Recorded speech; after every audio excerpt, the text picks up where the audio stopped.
boxing app, myself, Theobald. We're going to do things a little differently this week. We're going to take a look at broadcasters of boxing in the UK. Take a look at, are there too many? Is the talent split too thin? What are the problems? What are the opportunities? And what does the future look like? To do that, we're going to start off by framing it around broadcasters within my lifetime that I remember in boxing. We're going to go all the way back to the 90s. Chris Eubanks Sr. going on his world tour. He came up against Steve Collins over in Ireland. Now, Sky Sports have been the dominant kind of feature of boxing broadcasting over my lifetime. When you think back to the likes of Prince Nassim, Steve Collins, Chris Eubank, they were taking place on Sky Sports under the Frank Warren promotions, under the Barry Hearn promotions. It was almost, as I remember as a kid, a kind of monopolisation of boxing broadcasting, all the way through until when you started to get then the likes of Audley Harrison coming into the sport. Audley Harrison, after his Olympic gold medal over in Sydney, picking up that medal, gave him the BBC contract. Now, the BBC contract allowed Harrison to pick his opponents. So he suddenly had the BBC involved in broadcasting boxing.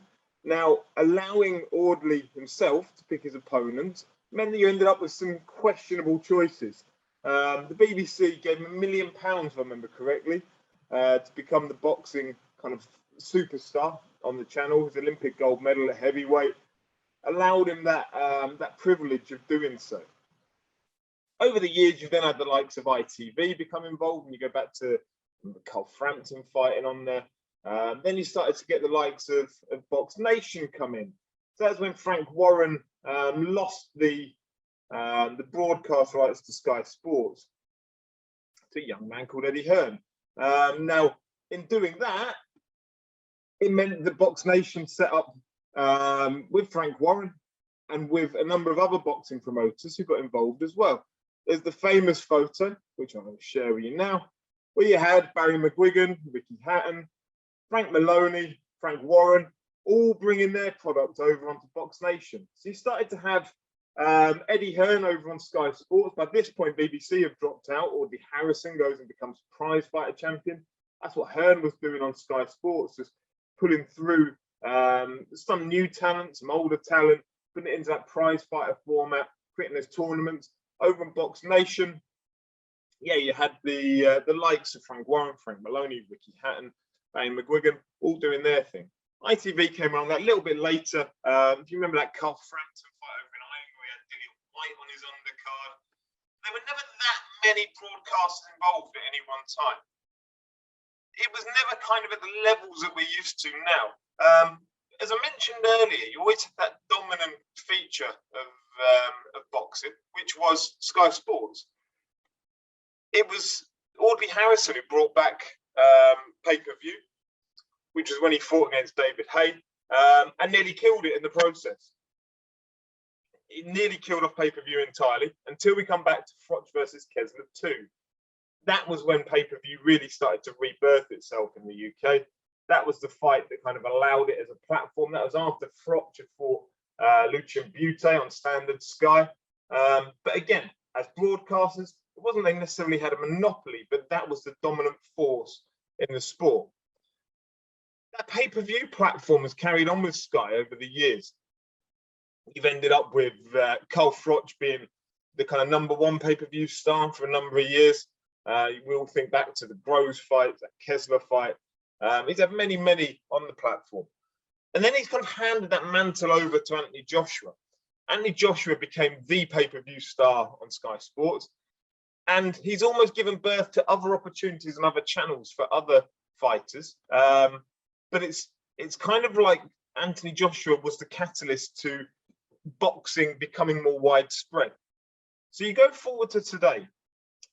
When you think about it now, you've got Channel 5, you've got Sky Sports, you've got Eurosport, you've got DAZN, you've still got Box Nation every now and then showing boxing, then you've got BT Sport. So if we look over these, Eurosport started to show the Probellum fights. They're no longer doing so. Whether they step away from it entirely, we don't know. Whether that merger with BT Sport means that they create one product, we don't know. Box Nation still seem to every now and then come back to life. Recently, they've shown some overseas boxing, but on the whole, they're dormant. They show dog racing, they show a few other bits. Channel 5 recently came back with the Sauerlands after having Mick Hennessy on there for a number of years. Their recent show between Linus Udofia and Denzel Bentley, which we'll come on to shortly, did huge numbers. They recently showed Nathan Gorman on his comeback, Josh Kelly. Sky Sports have given their platform over now to Ben Shalom and the Boxer platform. So they're building up a stable of fighters, including some of the new Olympians, such as Karis Artenstall, Lauren Price, Ben Whittaker. And then you've got DAZN, who have taken the Eddie Hearn stable with them, the Matchroom stable. Then you've got BT Sport, they've got Frank Warren.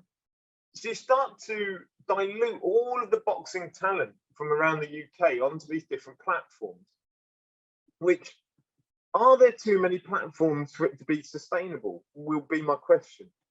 So I think if you start to consider where all the talent lays, you have to worry about, will boxing be able to sustain all of those platforms? Now, Eurosport may step away from being a boxing broadcaster in the short term, but there's one that we mentioned just a second ago as a fight, which was Linus Udofia versus Denzel Bentley. Now, that took place on Channel 5 recently. A British middleweight championship fight, Denzel being the former champion, Linus being the first-time challenger. This was a fight that was seen by over 1 million people on Channel 5.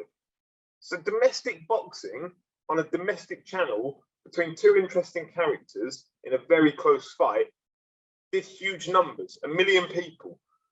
Now, we very rarely see the viewing figures for the fights that are broadcast on, say, BT Sport, outside of some of the bar figures.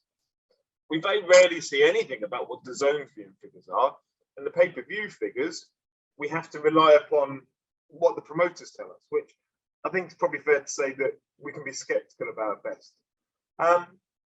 So when we talk about, is there enough talent to go around?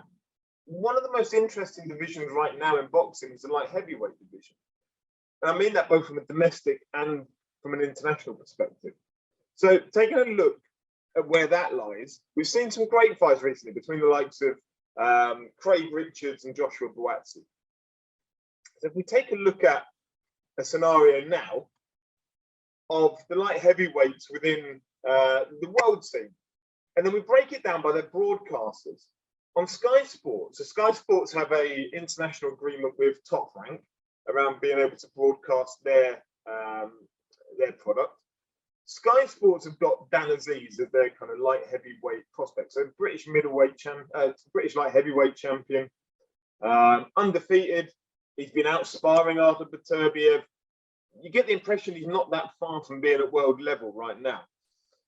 Artur Beterbiev, who've just seen beat Joe Smith at the weekend, current unified champion, only needs to fight Bivol to be able to call himself undisputed. If he beats Bivol, same for Bivol if he beats Beterbiev. But Sky Sports and Top Rank have got that exclusive agreement between themselves to broadcast each other's programming, or certainly for Sky to take the top rank. BT Sport have got Callum Johnson, who formerly fought Artur Beterbiev, and they've got Anthony Yard, who's next in line to fight Artur Beterbiev.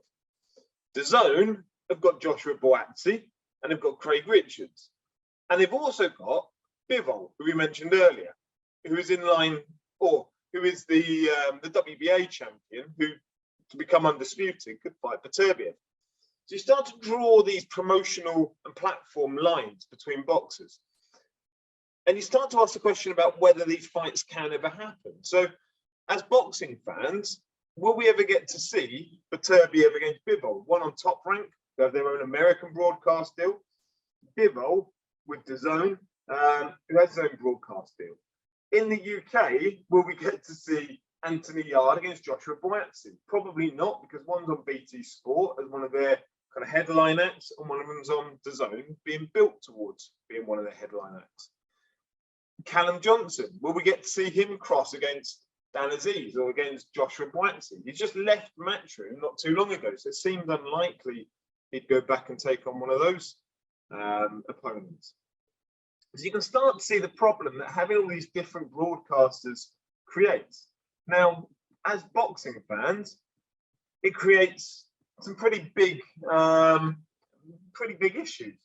In terms of advantages, it creates some really good opportunities for boxers. So the likes of, as we said, Linus Udofia against Denzel Bentley, that was a great fight. It was a great fight that, you know, Linus has fought for years and years on the small hall scene. He's had a few opportunities on Sky Sports undercards, but that was his breakout opportunity, seen by a million people on Channel 5. He probably wouldn't have got that opportunity without Channel 5 being there. Not to headline a show, because they need boxers to build up their platform. In the same way, if you can prove yourself on that platform, maybe it will provide opportunities once that contract comes to an end to move on to bigger platforms, or you keep investing on Channel 5. But those advantages come with disadvantages. It's a fragmented system, as we've just seen purely amongst the light heavyweights. Is there enough talent within the UK to be able to justify having all those broadcast partners? It doesn't make sense when you start to split them up by where they live and where they're shown. I just don't see that there's enough talent just in that division, and that's one of our more stacked divisions. But you start to also see that fans lose track of where shows are happening. Not long back, I had a conversation with a boxing promoter, and we were talking about if we've seen the fights last week. Now, they were talking about one show, and I was talking about another. You end up with these show clashes across different platforms. So boxing fans have to choose which one they're going to watch, which doesn't make a lot of sense, because the sport is only shown once a week, if that. Some weeks you don't have any. But when you have lots of different platforms, it's not always in their interest to find the space in the diary to put on their own shows, when actually they could clash against others and take away their viewership. But as fans, we almost feel punished about it. And then you go to the likes of DAZN. DAZN aren't the standard kind of linear platform that we're used to as a TV program. They're an app-based solution. Now, they lack some of that that ability to market themselves. Eddie Hearn's finding this, that when he was on Sky Sports, he was putting on a boxing show, he could use that Sky Sports platform to advertise it on Premier League games, on Sky Sports News. He's missing that. You can tell that he's missing that. He's having to do all of the legwork himself to be able to promote DAZN shows. Recently, I was sat chatting with some friends from football, discussing about DAZN as a platform, one of whom is a pub landlord. I wasn't aware of what DAZN was. You can't get DAZN in pubs at present. Now, what does DAZN need to put itself over that precipice and become kind of a household name within boxing fans and the casual boxing fans? It needs something huge. It needs something huge. I don't mean Conor Benn. Conor Benn could be huge in the future. I don't mean Joshua Buatsi. He's not huge right now. It needs something massive. And to do that, it's signed Anthony Joshua. Now, that could be the difference maker, because every pub up and down the country will want to be showing Anthony Joshua against Usyk. Every pub will want to be showing that, because it packs it out for Saturday night. So DAZN will no doubt have considered this and will start to offer a pub solution. It's going to be launching its own pay-per-view platform. Will that end up on TV? Will Sky Sports be able to offer a way that they can start to show their pay-per-view platform on TVs in the future years? I don't know. At the moment, you end up with, it's a app-based solution. So you can plug it into a Fire Stick on a TV and load the app onto there. If you've got a smart TV, you can load it directly onto there. But it requires, number one, the knowledge that it's there, and number two, the technical ability to load it onto there and subscribe. For some of the older generation of boxing fans, that may be a little bit hard, a little bit confusing. But I think that awareness piece is where they're really struggling. So is it too early for DAZN as an app to be successful in the UK? I think it might be. And I think it's such an acid test having Anthony Joshua come onto the platform, having Anthony Joshua and his profile come onto the platform. but they need to find ways to cross-pollinate the messaging outside of the zone and into the more mainstream media, as Eddie would have done through Sky Sports News, as Eddie would have done through any of the Sky platforms, as Frank Warren can still do with Champions League football, getting his boxing advertising onto there. That's the real struggle now. So I think while people are still maybe not too familiar with the idea of loading apps onto TVs, or you start to see more and more with Netflix now, or Amazon TV, or any of those, but there's still that gap around the sporting piece. I don't think people are used to it yet, of seeing sports via an app-based solution. So over time, I've no doubt people will start to buy into it, providing the zone can keep it going to do that. And maybe Joshua is that shot in the arm that the zone needs to be able to start cross-pollinating over into that mainstream, bringing in more and more subscribers. As it stands at the moment, though, are there too many platforms for the amount of British boxing talent that we've got? 100%. 100% I believe there are. I don't think there are enough top-level boxers that are able to fill all of the spaces that are on TV. And I mean, that's without even considering the fact that some of it is going online as well. So you have certain shows that are broadcast on individual promoters' platforms. So I think the last Probellum show at the weekend ended up on a website. All these things start to water down the quality of what ends up at the very top level of what's being shown. It's maybe as bad as having a monopoly. If you had a monopoly for broadcasters and just one broadcaster on one channel, then you'd have too many boxers trying to get on. You wouldn't have the space. You wouldn't be able to show everyone. I think almost when you have 5, 6 broadcasters in the UK, you start to end up with too much poor programming getting its way onto the TV. And then you lose interest from fans as well. I think back recently to the Scottish heavyweight title fight that was broadcast. Terrible, terrible fight. We don't need to be seeing that. What would be the ideal solution? You don't want to see broadcasters drop out, because there are those opportunities that are given, as we mentioned, Linus Udofia, Denzel Bentley. That was on Channel 5. It wouldn't have headlined, you suspect, on many other channels. Although, saying that, BT Sport did have Denzel Bentley against Felix Cash headlining. So it's not to say that these fights can't make their way to the very tops of the card. It's just that they rarely do. But promoters seem almost unwilling to allow close domestic clashes with growing names, not household names, to headline shows.